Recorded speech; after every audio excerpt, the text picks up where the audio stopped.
அனைவருக்கும் வணக்கம். நம்ம நடா கணிதம் சேனலில் போட்டித் தேர்வு கணக்குகள் பற்றி பார்த்துட்ருக்கோம். அந்த வரிசையில் 2010ஆம் ஆண்டு கடந்த 2010ஆம் ஆண்டு டிஎன்பிசியால் நடத்தப்படும் குரூப் 1 எக்ஸாமில் கேட்கப்பட்ட கேள்வி. ஒரு செவ்வகத்தோட பரப்பளவு கொடுத்துட்டாங்க 16 சதுர மீட்டர். அதன் நீளம் அகலத்தை விட எத்தனை மடங்கு 4 மடங்கு எனில் அந்த செவ்வகத்தோட சுற்றளவு கேட்குறாங்க. இந்த மடங்குனா என்ன? அதிகம்னா ப்ளஸ்ஸு, குறைவுனா மைனஸ், மடங்குனா பெருக்கல். மடங்குனா என்ன? பெருக்கல். ரைட்டா? எத்தனை மடங்கு? 4 மடங்கு. 4ஆல பெருக்கணும். யாரை 4ஆல பெருக்கணும்? நீளம் அகலத்தை விட 4 மடங்கு. அகலத்தை 4ஆல பெருக்கினா கிடைக்கிறது தான் யார் இங்கே? நீளம். அப்போ அகலம் யாருன்னு தெரிஞ்சிருக்கணும். ஒரு செவ்வகத்தை பொறுத்த வரைக்கும் 2 விஷயம் முக்கியம். செவ்வகம்னா ஒருத்தர் நீளம், இன்னொருத்தர் யாரு? அகலம். இங்கே நீளங்கிறது அகலத்தை விட 4 மடங்கு. அப்போ அகலம் என்னன்னு தெரியாதா? அகலத்தை நான் எக்ஸ்ன்னு வச்சுக்கிறேன். அப்போ நீளம் எத்தனை எக்ஸாக மாறிடும்? 4 எக்ஸாக மாறிடும். ஏன்னா மடங்குனா என்னன்னு சொன்னால் பெருக்கல். அகலத்தை 4ஆல் பெருக்கிட்டேன். இப்போ அவங்க என்ன கொடுத்துருக்காங்கன்னா செவ்வகத்தோட பரப்பளவு கொடுத்துருக்காங்க. எவ்வளோ கொடுத்துருக்காங்க? 16. செவ்வகத்தோட பரப்பளவுக்கு என்ன ஃபார்முலா? செவ்வகத்தின் பரப்பளவுக்கு என்ன ஃபார்முலா?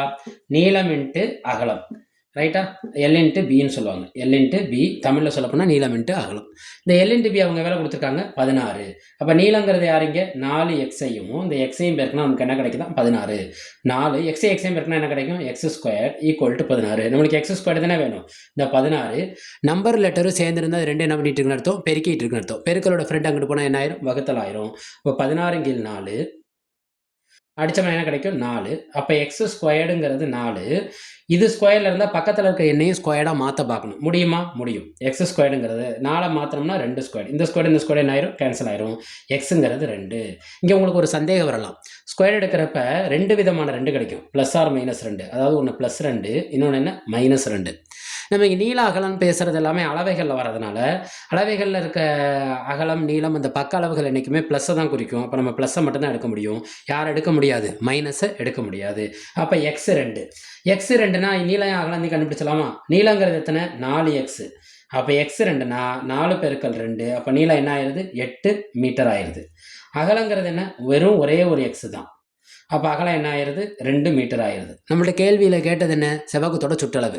ஒரு அளவையோட சுற்றளவுங்கிறது என்னென்னா அது சுற்றி இருக்க பக்கங்களை கூட்டி வர்றது தான் சுற்றளவு. செவ்வகத்துக்கு எத்தனை பக்கம் இருக்கும்? 2 நீளம் இருக்கும், 2 அகலம் இருக்கும். அப்போ செவ்வகத்தோட சுற்றளவு என்ன? செவ்வகத்தின் சுற்றளவு 2 நீளம் 2 அகலமா? அப்போ 2 காமனாக எடுத்தோம்னா 2 × L + B. அப்போ என்ன அர்த்தம்? 2. L என்ன? 8. B என்ன? 2. 8 2 கூட்டுங்க 10. 10 2ஆல் பெருக்குங்க. அப்போ சுற்றளவு எவ்வளோ? 20 மீட்டர். இது அவங்க கொடுத்துருக்க ஆப்ஷன் யாரை குறிக்கும்? ஆப்ஷன் ஏவை குறிக்கும். நம்ம அரடா கணிதம் சேனலை சப்ஸ்கிரைப் பண்ணுங்கள், சப்போர்ட் பண்ணுங்கள், கமெண்ட்டில் உங்களோட கேள்வியை பதிலிடுங்க. நன்றி.